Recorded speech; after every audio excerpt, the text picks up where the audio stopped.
Opening scene, the city sleeps.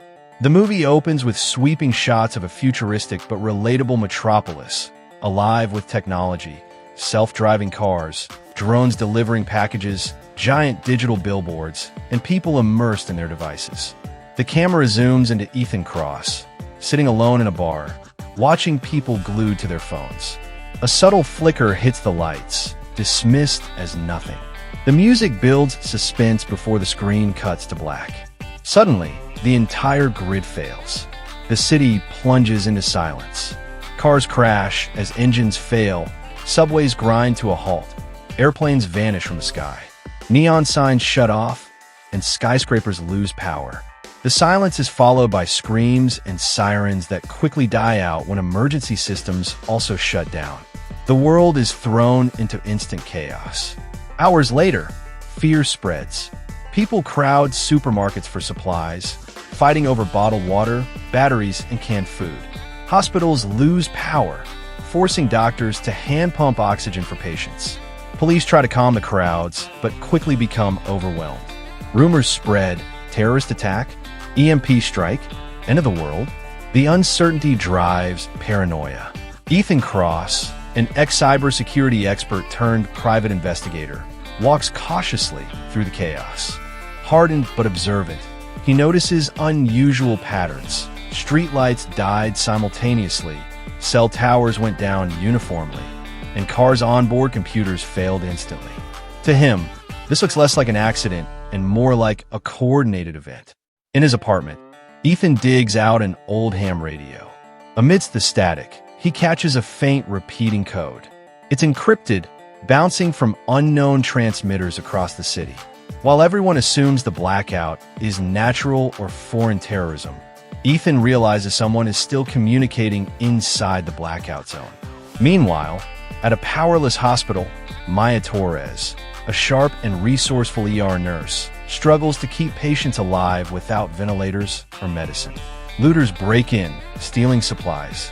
Ethan, searching for medical equipment for a wounded neighbor, steps in and helps her fight them off. The two reluctantly team up. He needs her medical knowledge, and she needs his protection. The next morning, military trucks roll in.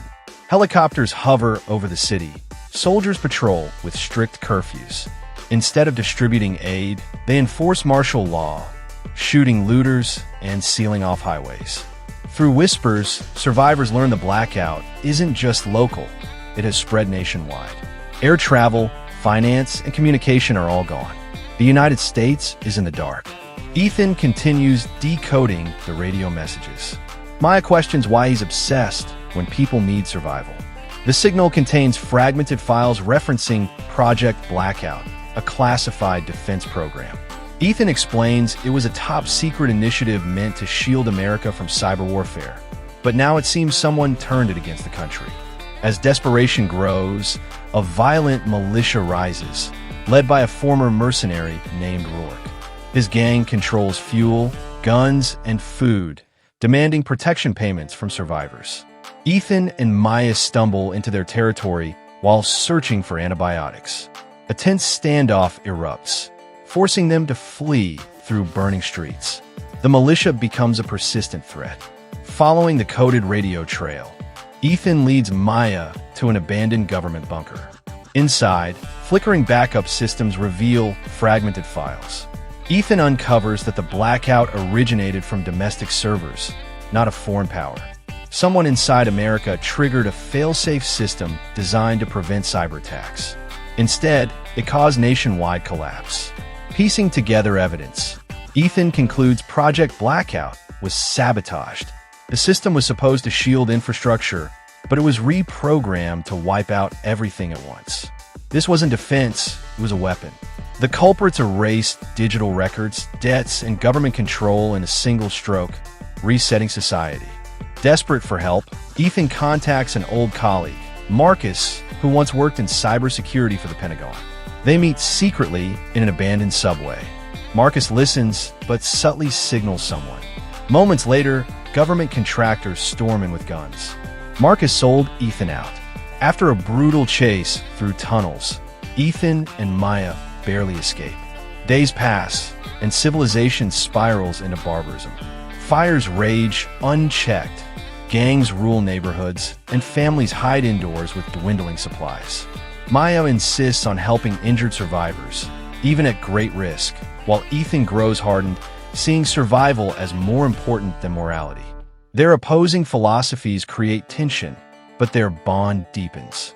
They hear rumors of a safe zone powered by private generators.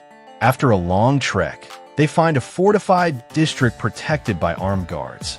Inside, wealthy elites, politicians, and corporate executives live comfortably, hoarding food, medicine, and electricity.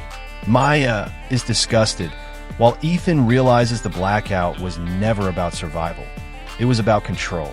Ethan discovers that behind it all is Victor Kane, a billionaire tech mogul. Kane masterminded the blackout, ensuring only his infrastructure survived. His goal? To replace governments with his corporate empire. By controlling power, food, and digital systems, Kane intends to rebuild society under his rule. The blackout wasn't a collapse, it was a coup. Ethan and Maya infiltrate Kane's compound disguised as workers. Inside, they see the servers humming, the only functioning power source in the city. Data streams show Kane negotiating with military leaders, offering them seats in his new order. If those servers remain, Kane will control the future. But destroying them means the blackout becomes permanent. Their infiltration goes wrong. Guards discover them, leading to an explosive firefight. Rebels, also seeking revenge on Kane, storm the compound.